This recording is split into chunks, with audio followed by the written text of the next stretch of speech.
సురేష్ గారు నమస్తే సార్. మీ కూటమి ప్రభుత్వం ఏడాది పూర్తి చేసుకుంది, ఎలా ఫీల్ అవుతున్నారు సార్? చాలా సంతృప్తికరంగా ఉన్నటువంటి సంవత్సరంగా మేము భావించాలి. ఒక దుర్మార్గపు పరిపాలన నుంచి ప్రజలందరూ కూడా విముక్తి పొంది ఒక సుపరిపాలనని అందిపుచ్చుకుంటున్నటువంటి సందర్భంగా ఈ సంవత్సరం పొడవునా మా కార్యక్రమాలు జరిగాయనేటువంటి మాటని మేము ప్రస్ఫుటంగా నమ్ముతున్నాం.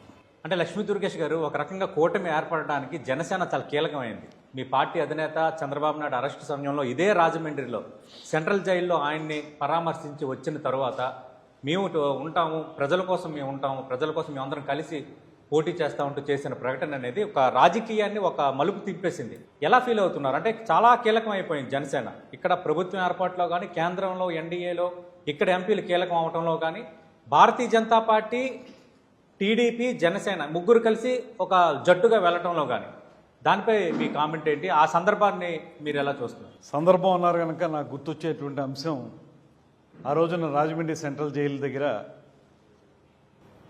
ప్రస్తుత ముఖ్యమంత్రి, ఆనాటి ప్రతిపక్ష నాయకులు చంద్రబాబు నాయుడు గారిని లోపల పలకరించి బయటకు వచ్చిన తర్వాత మా నాయకులు, మా అధ్యక్షులు పవన్ కళ్యాణ్ గారు ఏదైతే మాటలు చెప్పారో, ఆ రోజున తూర్పుగోదావరి జిల్లా జనసేన పార్టీ అధ్యక్షుడిగా నేను కూడా పక్కనే ఉన్నాను.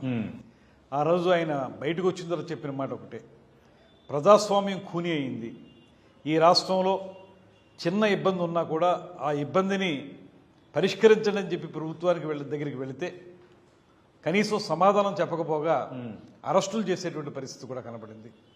ఈ నేపథ్యంలో 53 రోజుల పాటు చంద్రబాబు నాయుడు గారిని జైల్లో కూర్చోబెట్టినటువంటి సంఘటన ఏ రకంగా ఈ ప్రజాస్వామ్యానికి గొడ్డలు పెట్టుగా ఉందో ఆ విషయాన్ని ఆయన చెప్పి మేము అందుకే నిర్ణయించుకున్నాం, జనసేన పార్టీ ప్రతిపక్ష ఓటుని ఏమాత్రం చీలనివ్వకుండా రాబోయే రోజుల్లో జనసేన, భారతీయ జనతా పార్టీ, తెలుగుదేశం 3 పార్టీలు కలిసి పోరాటం చేయటం మాత్రమే కాకుండా ఎన్నికల్లో కలిసి పోటీ చేస్తామనేటువంటి మాటను కూడా సంస్కరణలకు నిలయమైనటువంటి రాజమహేంద్రవరంలోనే పవన్ కళ్యాణ్ గారు ప్రకటించడం జరిగింది. ఈ 3 పార్టీలు కలవాలి, కలిసి పోటీ చేయాలి, ఆ ప్రభుత్వాన్ని గద్దె దింపాలనేటువంటి మాట ప్రజల్లో ఉంది.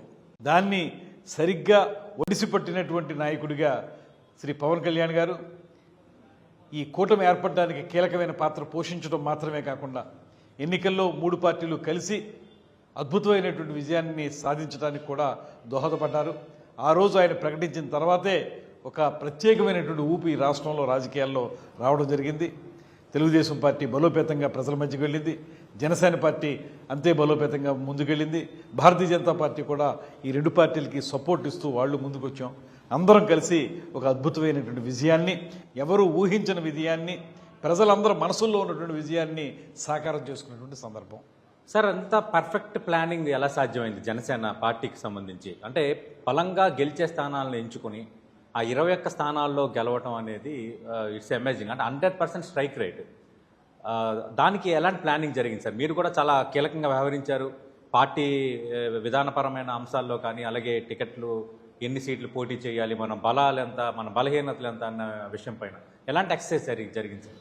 నిజానికి పవన్ కళ్యాణ్ గారు ఒక 2-3 సంవత్సరాలుగా జరుగుతున్నటువంటి పరిణామాలన్నింటినీ దగ్గర నుంచి పరిశీలించి ఆయన ఆలోచించింది ఒకటే, ఈ ప్రభుత్వం అంటే అప్పటి ప్రభుత్వం చాలా బలమైనటువంటి ధన సంపద ఉన్నటువంటి ప్రభుత్వం, ప్రజల ఆమోదం తగ్గిపోయింది కానీ డబ్బు మాత్రం బాగా ఉంది.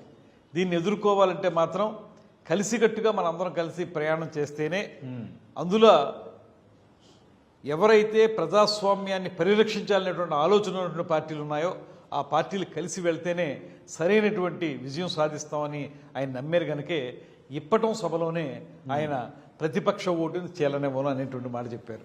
అది ఒక స్ట్రాటజిక్ స్టేట్మెంట్. దాన్ని బేస్ చేసుకుని ఆయన తర్వాత కాలంలో చేసినటువంటి ప్రతి స్టెప్పు కూడా పూర్తి స్థాయిలో ఒక కూటమి ఏర్పడడానికి అవసరమైనటువంటి ప్రాతిపదికను తయారు చేసుకుంటూ తద్వారా ఈ రాష్ట్రంలో బలమైనటువంటి కూటమి ఏర్పడడానికి దోహదం చేశారు. దాంతోపాటు మేము కూడా 21కి 21, 2 ఎంపీలకి 2 ఎంపీలు 100% స్ట్రైకింగ్ రేట్ తోటి విజయం సాధించగలిగాం. అంటే అప్పుడు అడ్జస్ట్మెంట్లో భాగంగా మీరు కూడా కొంత ఇబ్బంది పడ్డారు. ఎందుకంటే మీరు ఇక్కడ రాజమండ్రి రూరల్లో మీరు మొత్తం వర్క్ చేసుకున్నారు, గతంలో పోటీ చేసిన సందర్భం. అప్పుడు నిడదవోలుకు మారటం ఆ క్షణాలు ఏమనిపించేసి? కొంత నేను తొలి నుంచి కూడా నా కార్యక్షేత్రంగా ఎంచుకుని పనిచేసినటువంటి శాసనమండలి సభ్యుడిగా కూడా పనిచేసినటువంటి ప్రాంతం రాజమండ్రి రూరల్ ప్రాంతం. ఇక్కడ సీటు కాదు అన్నప్పుడు సహజంగానే కొంత ఉద్విగ్నభరితమైనటువంటి క్షణాలు ఉంటాయి. అవును. కాకపోతే నేను ఒకటే నమ్మాను, మా నాయకులు శ్రీ పవన్ కళ్యాణ్ గారు నన్ను పిలిచి మీరు నిడదవోలు వెళ్ళాలి అనేటువంటి మాట చెప్పినప్పుడు నాయకుడు ఏది చెప్తే అది చేయాలనేటువంటి మాటని సంపూర్ణంగా నమ్మాను. అందుకే ఆయన చెప్పిన వెంటనే మారు మాట్లాడకుండా తప్పకుండా వెళ్తాను సార్ అని చెప్పి నిడదవోలు వెళ్ళటం, నిడదవోలులో కూడా ప్రజలందరూ కూడా నాకు పూర్తి సహకారం అందించటం, అద్భుతమైనటువంటి విజయాన్ని ఇవ్వటం. దాని దరిమిల పవన్ కళ్యాణ్ గారు ఏదైతే ఆయన చెప్పిన ఆదేశాలను తూచే తప్పకుండా పాటించినందుకు ఆయన నన్ను మంత్రిగా కూడా మంత్రిమండలిలోకి తీసుకోవటం